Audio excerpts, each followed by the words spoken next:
아직 소금 덜 녹았어요. 그런데 그냥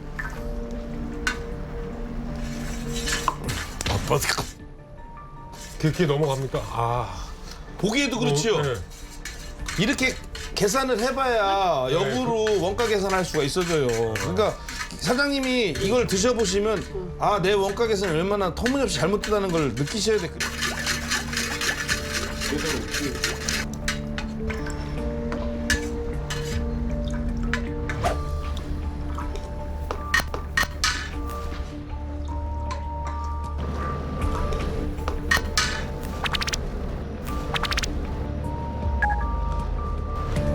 그렇지.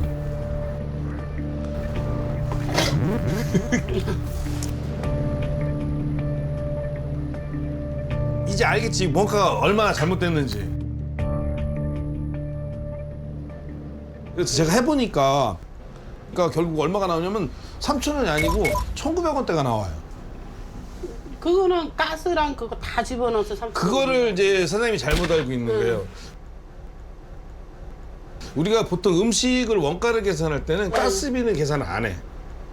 가스비, 물값 이런 걸 계산 안 하고 순수한 음식과 관련된 식재료 원가만 따져요. 그러니까 이게 왜 이걸 알려드리냐면 원가가 그만큼 중요해요. 우리가 아무리 음식 장사 물론 정성적인 음식을 주는 것도 중요하지만 원가 계산을 해야 되고 나는 왜 원가 계산이 중요하다고 생각하면 내가 판매하고 있는 음식의 원가를 알아야 내가 이번에 몇 그릇밖에 안 팔아서 이게 안 남는 거지 이걸 많이 팔면 원가가 이렇기 때문에 훨씬 많이 벌 수 있어라는 희망이 있어야 돼요. 내가 지금 볼 때는 사장님이 그동안 팔아도 돈이 안 남았다. 내가 원가가 너무 높아서 그게 아니에요. 내가 원하는 판매량만큼 안 돼서 그런 것뿐이야. 만드시더라도 좀 뭐랄까 과학적으로 접근해야 돼. 이거는 이 상태라고 그러면 뭐냐면 여기에 내가 사무실에서 연구실에서 해보니까 4배를 섞어야 돼 물을. 이거를 4배를 섞어서 육수의 맛이 이 물 간이 맞는다는 얘기는 여태까지 육수를 4분의 3을 버렸다는 얘기야. 대부분 버려야지. 그게 좋은 게 아니라니까. 손님의 입으로 들어가야 되는 게 좋은 거지. 육수를 4분의 3을 버린 게 자랑이 아니에요. 이거는 낭비지 사실은.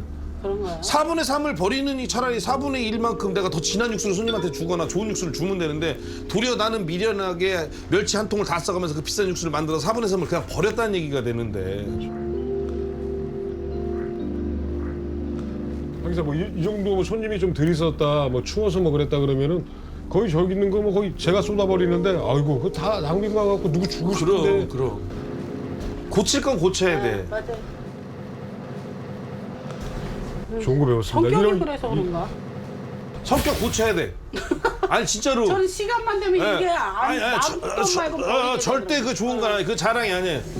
음식하는 사람이 내 음식에 대한 자신감과 내 음식에 대한 고집은 좋아. 그건 존중하지만 뭔가 수치적인 접근이나 뭔가 과학적인 판단을 해야 돼. 이건 아니에요. 좋은 식재료를 손님에게 제공하는 건 정말 좋은 거지만 절대 음식 식재료를 낭비해서는 안 돼. 참고하시라는 거예요. 알았었죠?